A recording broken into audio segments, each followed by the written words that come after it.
Vamos lá, né? Mais um dia, mais uma semana, iniciando-se. Aí, né? Vamos aí trabalhando mais um pouquinho, né? Os últimos conteúdos aí que eu acho que é importante a gente estar frisando. E aí, meu povo que me apova. E aí, E aí, galera? professor, beleza? Tudo bem? Então, assim, né? Gente, como eu falei para vocês, hoje eu vou fazer essa aula aqui com vocês, pra gente, né, nós estamos quase terminando o livro, mas para que não fique muita coisa para o ano que vem, né? Porque o ano que vem vai ser um período meio assim, nós ainda não sabemos como vai ser. Ó, toquinha de Natal, aí sim. Então, assim, galera, então, como eu não sei como vai ficar o ano que vem, então eu vou já, né, passar essa aula aqui para vocês. E assim fica mais fácil porque a gente diminui, né, a quantidade de conteúdo que teoricamente ficaria para o ano que vem. Porque a partir da semana que vem nós vamos, né, fechar as médias, aquelas coisas todas, e assim, eu vou abrir a possibilidade de ter mais uma aula, só que assim, quem vai entrar é quem quiser. Né? Já vou deixar bem claro isso aqui para vocês, que eu acho que é importante a gente estar frisando isso. Né? Porque, né, por conta de vários problemas, essa questão toda da pandemia, a pandemia pegou a gente literalmente com as calças na mão, né? Tudo bem, Eduardo? Tudo bem, Felipe? Né? Então, assim, né, Bom dia. bom dia. A pandemia literalmente pegou a gente com as calças na mão, né? Deixou a gente de, como diz a galera, né, de calças curtas. Então, assim, gente, ó. Então, eu acho que esse período que nós vamos iniciar hoje aqui é um período que eu gosto muito, né? Um período que mexe muito com a imaginação do ser humano, né? Então, nós que vivemos aqui no Ocidente, nós estudamos o feudalismo, nós acreditamos que o feudalismo é um período bem emblemático, porque é o seguinte, a gente sabe a maior parte das nossas histórias, né? Da maior parte das histórias de conto de fadas, ele passa no período do feudalismo. Princesas, príncipes, castelos, né? Cavaleiros. Cavaleiros, né? Cavaleiros, isso aí mesmo, Eduardo. Então, assim, os cavaleiros, né? Aquela questão de você ser um cavaleiro errante, né? Tanto é que tem a história do Dom Quixote de La Mancha, né? Que é um dos personagens mais legais que eu acho que tem na... É muito legal. Eu já vi a história dele. Minha avó me contou uma vez. Uhum. Então, e o legal disso tudo é o seguinte, né? Que nós vivemos na América Latina e nós herdamos muito essa questão desse, né, dessa herança cultural baseada, né, na questão ali, né, da Idade Média, mas muitas vezes a gente não sabe exatamente quando é que surgiu essa ideia, né? Então é o seguinte, voltando aqui, por volta do século IV depois de Cristo, Roma se divide em duas. Quando Roma se divide em duas partes, então nós temos o Império Ocidental e nós temos o Império Oriental. Gente, ó, só um minutinho só, né, que eu vou atender aqui a campainha, só um minutinho só.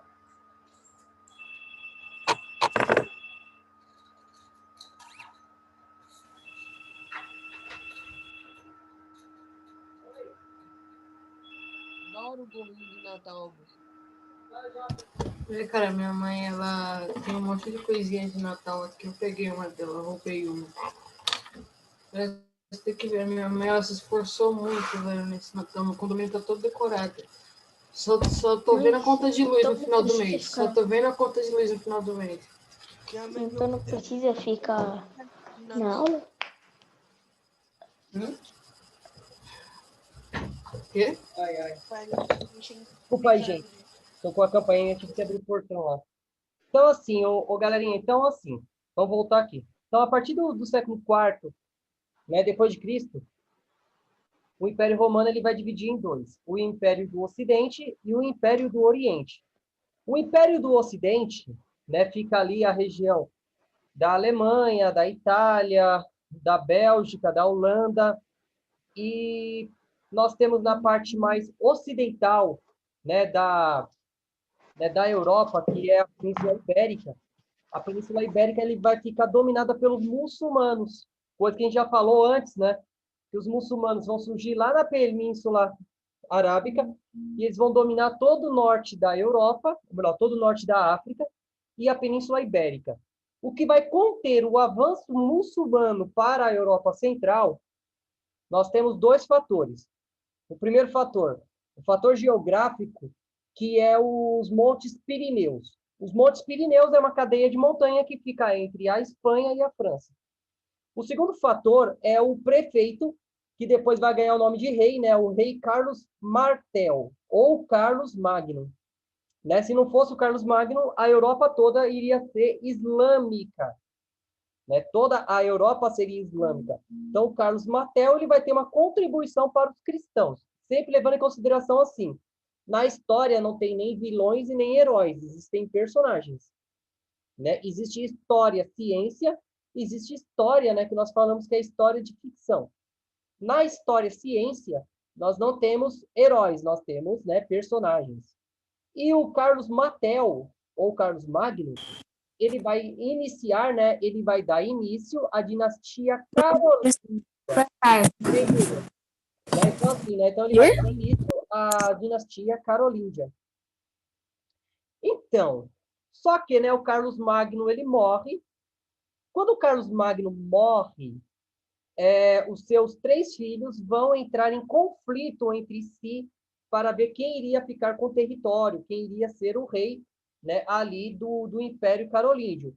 E vai ser obrigado, né, a Igreja Católica vai ser obrigada a intervir e vai assinar o Tratado de Verdun.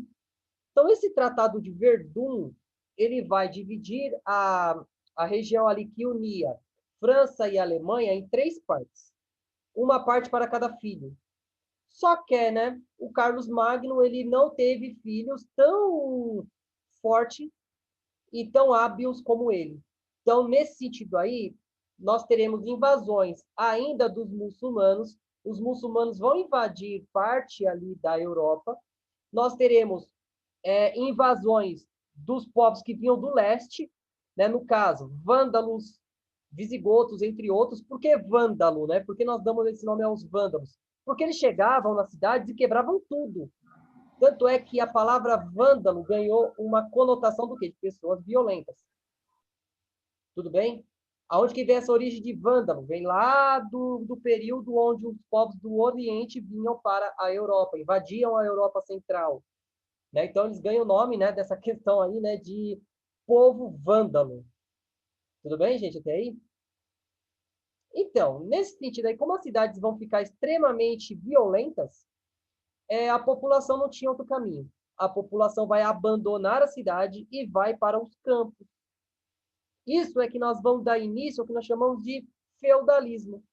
Né? O feudalismo em si, nós também podemos chamar de ruralização da sociedade europeia. Então, a sociedade que, durante o Império Romano, ela era uma sociedade urbana, ela vai passar a ser uma cidade rural. Então, a maior parte da população da Europa vai viver nos campos, nos feudos, né? Que nós vamos falar um pouquinho aqui que nós vamos ver aqui no material. Gente, a introdução, ó, só para você ver, isso aqui que eu falei para vocês ainda é antes do feudalismo. Então, a gente falou do período carolíngio, nós falamos do período merovíndio, nós falamos do Império Bizantino, nós falamos da formação do islamismo, né? Maomé, a presença do Maomé, o surgimento da fé islâmica, né? Ela é importante também. Por quê? Não existia uma superioridade cristã. Os cristãos, nesse momento, eles não eram superiores. Eles não tinham uma unidade.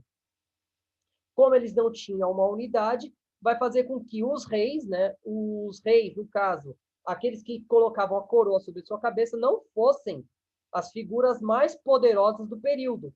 Quem eram as figuras mais poderosas do período? Aquilo que nós vamos dar o nome de senhores feudais, ou os nobres. Os nobres vão ser, né, os mais poderosos. Então, vamos lá, né?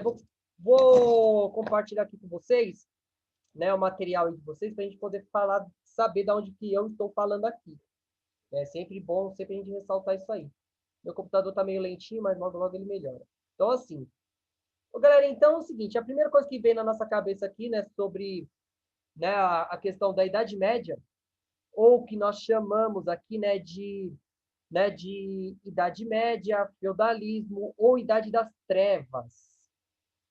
Tem algumas coisas que eu sou meio cético, porque é o seguinte, até o século XVIII, até o século XIX, esse período do século IV depois de Cristo até o século XIV, XV depois de Cristo, não tinha uma nomenclatura específica. Não tinha um termo científico. Aí, o que vai acontecer? Também era dado o nome de Idade das Trevas. O porquê Idade das Trevas? Segundo os pensadores assim do Iluminismo, que vai surgir no século XVIII, no século XVII, XVIII, XIX, o Iluminismo ele acreditava que esse período aí, o que predominava era as trevas da superstição. Né? Então tem tudo isso. Então, como a gente veio falando, gente, assim, o Império Romano ele vai começar a sofrer com invasões de povos bárbaros.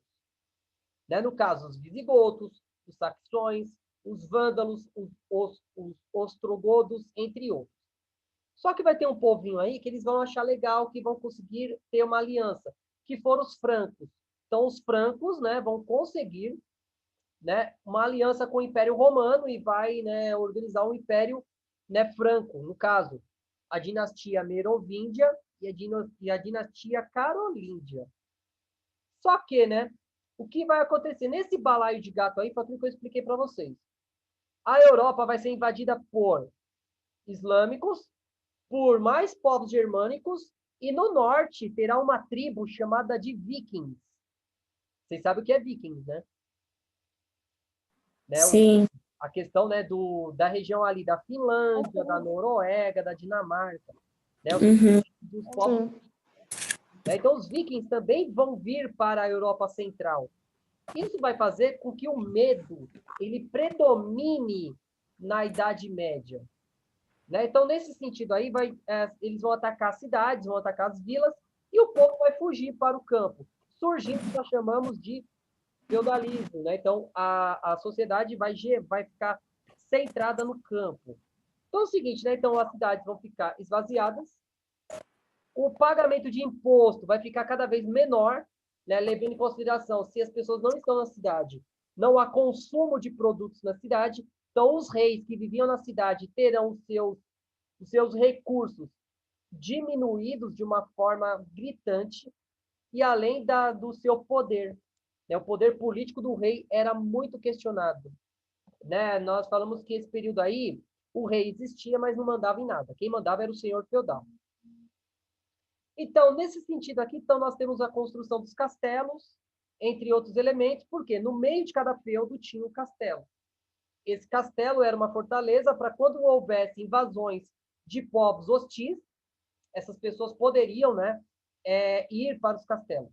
Né? Eles poderiam, né, se proteger dentro dessas fortalezas, que a maior parte delas eram feitas de pedras e algumas eram feitas de madeira também. Né? Porque pedra era muito cara. Né? Então, como não tem pedra, vai madeira.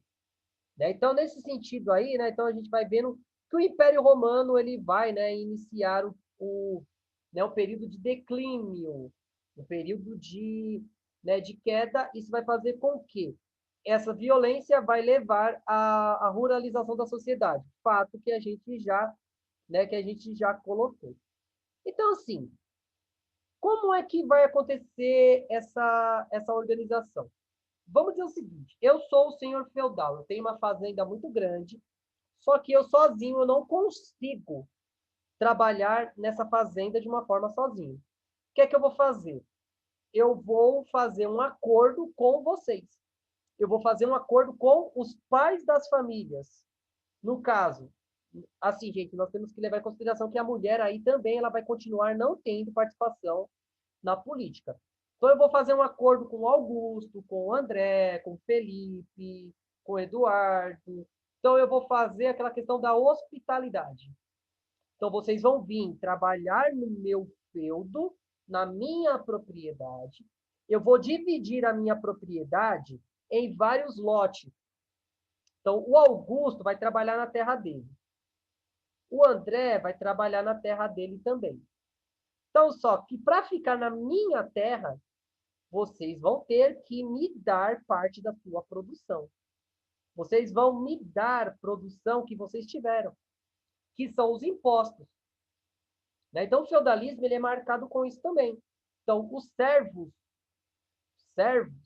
eles vão doar parte da sua produção para o senhor feudal, porque eu sou o dono da terra. Para você trabalhar na minha terra, você tem que me pagar uma quantia.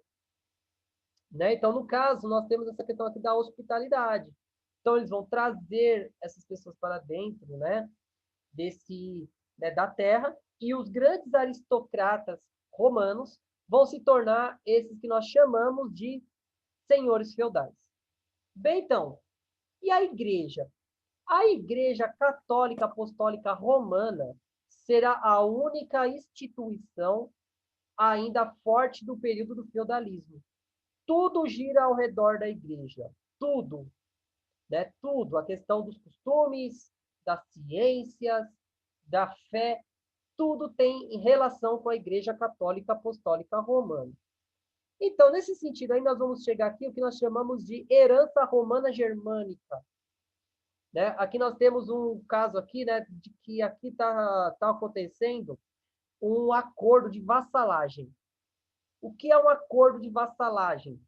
Vamos dizer o seguinte, eu sou um nobre, eu sou o dono da terra. Para você viver comigo, você tem que fazer um acordo comigo. Né? Comigo. Se eu morrer, você vai ter que fazer outro acordo com o meu herdeiro, com o meu filho, com o meu sobrinho, com o meu primo, quem ficar no meu lugar. Mas no primeiro momento você vai fazer um acordo comigo. Então é uma questão que nós chamamos de vassalagem. O que é a vassalagem? Você é meu servo. Gente, uma coisa importante, servo não é escravo. Escravo é uma coisa que uma pessoa ela perde o direito da liberdade. O servo, ele tem direitos dentro do feudo. Então é um acordo. Você, eu como senhor, eu vou propor para você o seguinte: você vai trabalhar na minha terra, eu vou te oferecer proteção contra os povos germânicos bárbaros, então eu vou te defender da violência da guerra. No caso, a minha família vai ter um sacerdote, né? Vai ter um padre. Esse padre ele vai te proteger das forças sobrenaturais, dos maus espíritos, dos demônios. Né? Então, a fome, a peste. Então, no caso, nós teremos, né, acordos. Então, eu vou ter que te dar algo e você vai me dar algo em troca. O que você vai me dar algo em troca? O seu trabalho. Você vai trabalhar nas minhas terras e fazer com que minhas terras sejam produtivas. Né? É isso que nós devemos levar em consideração. Isso porque, se você ficar na cidade, você vai morrer. Né? A cidade está sendo invadida pelos vikings, pelos vândalos, pelos visigotos. Então, as cidades é terra de ninguém. Então, ou você vem para a minha propriedade e vive comigo, ou você está fardado a morrer. Simples assim. É assim que estava acontecendo lá. Né? Sempre bom e importante nós frisarmos sobre isso. Né? Então, isso é uma questão aí sempre importante nós estarmos falando. Então, nós temos a questão da clientela, né? Então, nós temos a questão dos clientes. Então, o que é um cliente? Gente, então, eu sou um nobre, só que eu sou o nobre mais poderoso. Só que dentro dessa nobreza existia uma certa hierarquia. Tinham nobres de menor expressão.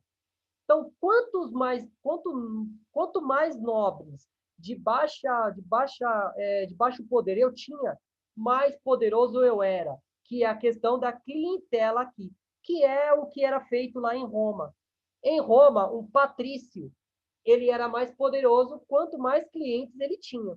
Então, quanto mais pessoas dependessem desse patrício, mais poderoso ele era. No caso do senhor feudal também. Quanto mais nobres de menor expressão dependesse de mim, eu era mais poderoso. Né? Isso que nós chamamos de colononato, né? De colonato, que é o seguinte, eu tenho uma propriedade muito grande. Então, eu vou dar uma parte dessa minha propriedade para o Augusto, uma outra parte para o André. Só que daí, essa propriedade também é muito grande para eles. Aí o que vai acontecer? O André, ele vai dividir parte do que eu dei para ele com o Eduardo. Como o Augusto vai dividir parte daquilo que eu destinei a ele com o Felipe. Só que é o seguinte, eu tenho um acordo com o André, eu tenho um acordo com o Augusto. Se eu for cobrar o Felipe ou se eu for cobrar o Eduardo, eu não posso. Por quê? Eles têm acordo com o Augusto, eles têm acordo com o André. Tá dando para entender como é meio complexo, não é tão simples assim?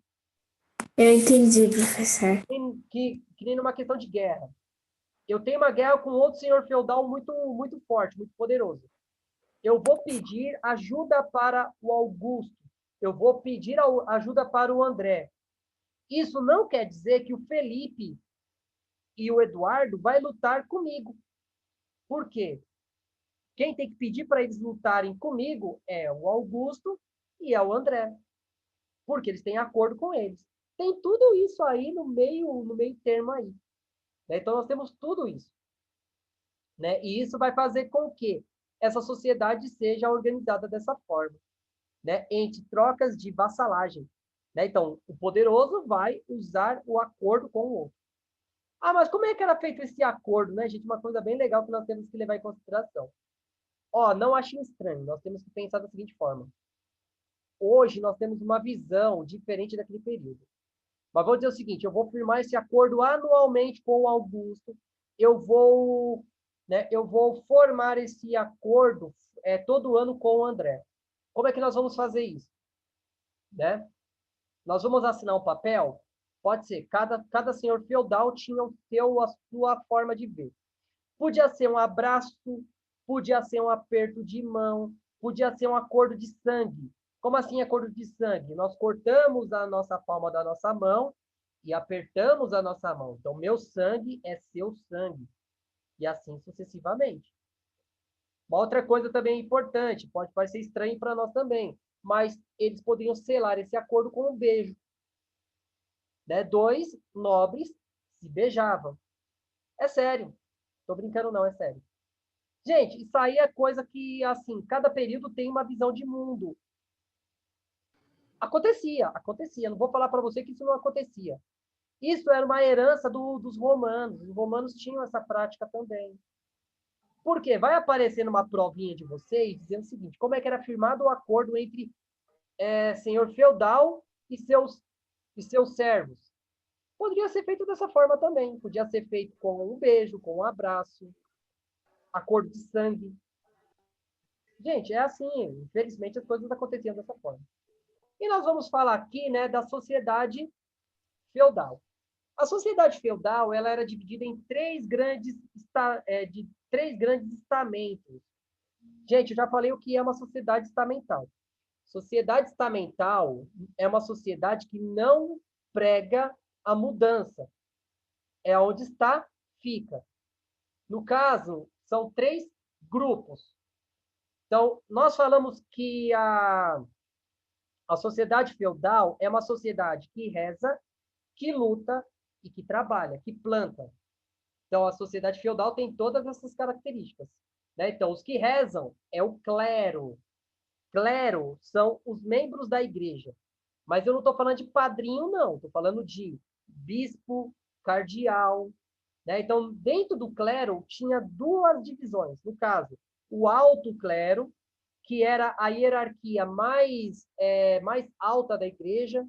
Eu estou falando de papa, de bispo, de cardeal. E nós temos o baixo clero, que eram os padres, os monges, entre outros. Então, qual era a função desse grupo? Rezar. Eles passavam a vida rezando. Isso, só isso. Eles passavam a vida rezando para impedir que o mal se instalasse na sociedade feudal. Por isso, aqueles que rezam. Quem eram essas pessoas? Parte da nobreza. Então, vamos dizer o seguinte, eu sou um senhor feudal. Eu tenho 3 filhos. O primogênito, ele vai ser o meu herdeiro. Ele vai ser aquele que vai me suceder.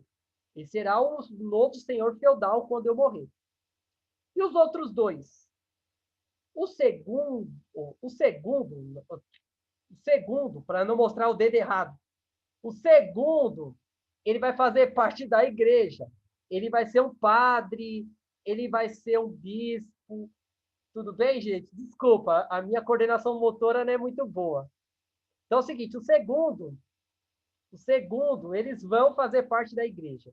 Porque o senhor feudal precisa ter um padre para continuar protegendo a terra dele dos maus espíritos, dos demônios, né? E nós temos o terceirinho aqui, o último. O último vai ser um militar. O último vai ser um cavaleiro, aquele que luta. E os outros, se eu tivesse, em vez de ter 3 filhos, eu tivesse 4. E esse último aqui, o que ele vai fazer? Ele vai ser um funcionário do feudo. Só isso. Então, os 3 primeiros vão ter privilégios. Os outros, não. Aí a mulher, ela servia para firmar acordos com outros senhores feudais. Então, casamento. Então, eu vou destinar a minha filha para casar com o filho de um outro nobre.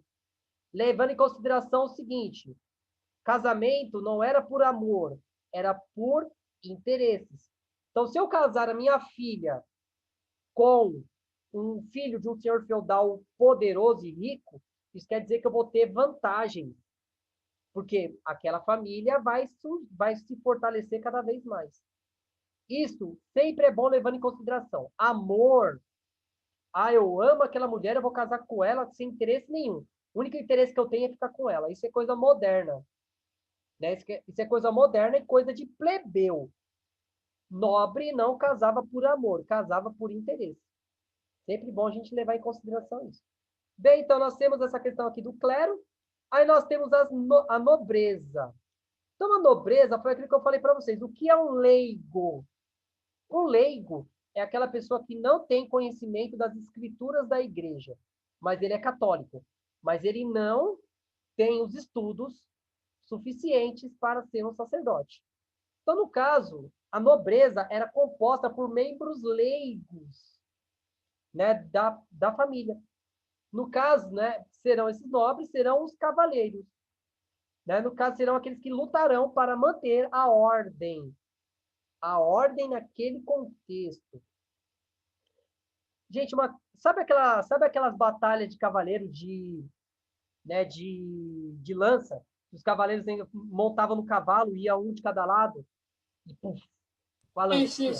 Então, aquilo ali era uma forma de treinamento, para manter eles em forma. Era meio que com uma lança que... Eu não lembro direito o que era feito, não era tipo uma espada, era meio que uma lança mesmo, né? Só que tinha um negocinho de uma haste e tinha uma coisinha que eu esqueci o nome. Aí eles se confrontavam, não era? Vinham de um lado aqui e outro do outro assim, né? Vou dizer o seguinte, quando esses cavaleiros não estavam envolvidos em guerras, eles promoviam esses torneios para treinar. Só que, né? Essa população ela vai crescendo, até um certo momento que vai ter muito mais cavaleiros do que feudo para ser defendido. O que vai acontecer? A igreja vai mandar eles lá para o Oriente e tentar conquistar Jerusalém. Mas a gente vai falar isso um pouquinho depois, que é a famosa cruzada. As cruzadas foi por conta disso. A população dos feudos vai crescer muito. E muita gente, pouca comida, revolta.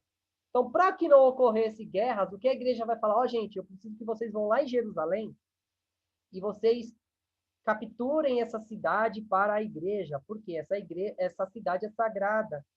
Né? Foi lá que Jesus foi crucificado. Foi lá que Jesus ele ascendeu aos céus. Então, vocês vão fazer um favorzinho para nós. Vocês vão conquistar Jerusalém, só que quando vocês fizerem isso, vocês terão a herança do céu. Você vai para o céu, porque você matou um monte de gente em nome da igreja. Gente, é meio contraditório, né? Porque pensa bem.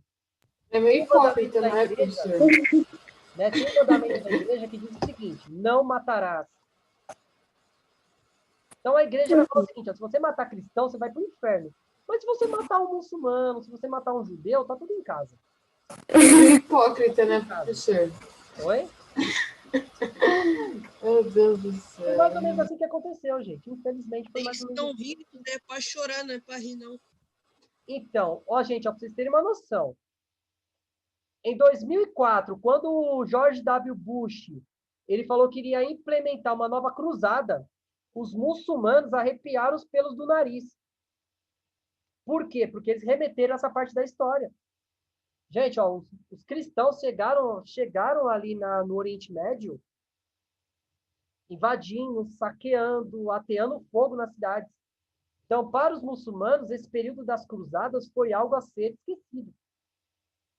Tudo bem? E assim, gente, ó, e a nobreza, por eles serem de sangue nobre, eles não pagavam impostos. Eles viviam uma vida de boa. Os cavaleiros lutavam quando tinha guerra. Quando não tinha guerra, eles faziam torneios. Quando não tinha torneios, eles caçavam servos. Né? Servos, quando eu falo aqueles... Como eu posso dizer? Aqueles, como se fossem veados que corriam na floresta da Europa, servos. Então, eles caçavam servos, caçavam coelhos, caçavam fazões, entre outras coisas. Então, a prática da caça. E eles não pagavam impostos. Eles não trabalhavam, eles não pagavam impostos e eles viviam de boa. Lógico, quando aparecia uma batalha, eles tinham que ir para a guerra, mas pensa bem, tem tudo isso.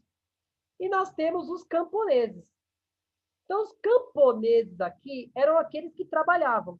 Eram aqueles que trabalhavam durante a vida toda. Tudo bem? Então, aqueles que viviam para plantar e para colher. Só que é o seguinte, foi aquilo que eu falei para vocês. Como era uma sociedade estamental, eles não tinham, né, eles não tinham como ascender socialmente. Nasceu feudo, filho, você vai morrer feudo. Fato. Se eu sou um nobre, o meu filho será um nobre. Se você é um plebeu, você vai ser plebeu. Você vai ser um camponês pro resto da sua vida. E a economia, ela vai funcionar da seguinte forma. É uma economia de autossuficiência. Então, eles produziam tudo o que eles queriam, tudo aquilo que eles iriam usar. Então, eles produziam comida, eles produziam vela, eles produziam tecido, eles produziam ferramentas, tudo dentro do feudo. Tudo dentro do feudo. Então, eles eram uma sociedade autossuficiente. E assim, gente, ó, como funcionava também a questão do pagamento dos impostos. Né? Então, no caso dos impostos, nós temos alguns impostos que é importante a gente pensar, que é o seguinte. Nós tínhamos a corvéia, que é o seguinte, é o trabalho gratuito na terra do senhor feudal. Então, o que isso quer dizer?